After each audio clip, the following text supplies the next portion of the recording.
Outro recurso importante é o recurso da ênfase.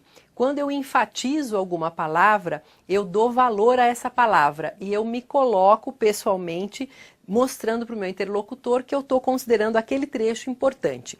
Isso é fundamental. É a sensação que a gente comenta da mensagem subliminar. Então, o sujeito com quem eu estou falando vai perceber a minha utilização de ênfase como um cuidado que eu estou tendo em me colocar de maneira mais aberta, dando claramente qual é a minha opinião a respeito do assunto, a respeito daquela situação.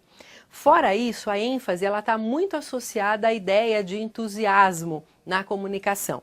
Então, por exemplo, às vezes a gente encontra executivos que falam corretamente, que se colocam de maneira impecável, a gente ouve a pessoa falar e julga assim, nossa, que sujeito equilibrado, controlado, como ele consegue passar bem a ideia dele. Mas se ele não marcar trechos do seu discurso com a ênfase, ele vai passar a ideia de pouco entusiasmo. Então, por exemplo, se eu digo alguma coisa do tipo, o presidente sancionou hoje a lei que altera a aposentadoria.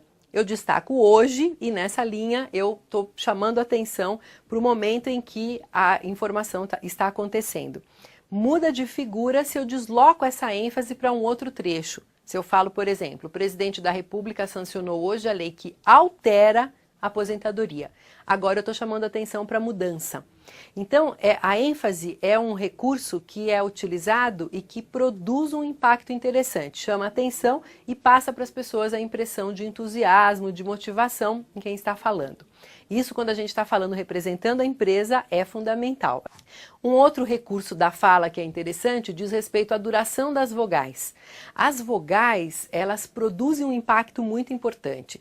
Se eu utilizo uma duração curta de vogais, eu passo a ideia de bastante objetividade. Então, por exemplo, se eu falo, as pessoas voltaram para casa, eu estou passando para você a impressão de estar dando uma informação bastante objetiva. Ao contrário, se eu opto por aumentar a duração da vogal, eu passo a ideia de mais subjetividade. Por exemplo, as pessoas voltaram para casa. É claro que se eu preciso dar uma ordem ou se eu preciso passar uma informação de maneira precisa, por exemplo, numa reunião na empresa, eu não posso ter a opção 2, que é a do aumento de duração das vogais. Eu devo passar a ideia de mais objetividade, então eu preciso falar utilizando as vogais mais curtas. É essa a mensagem que eu vou estar transmitindo.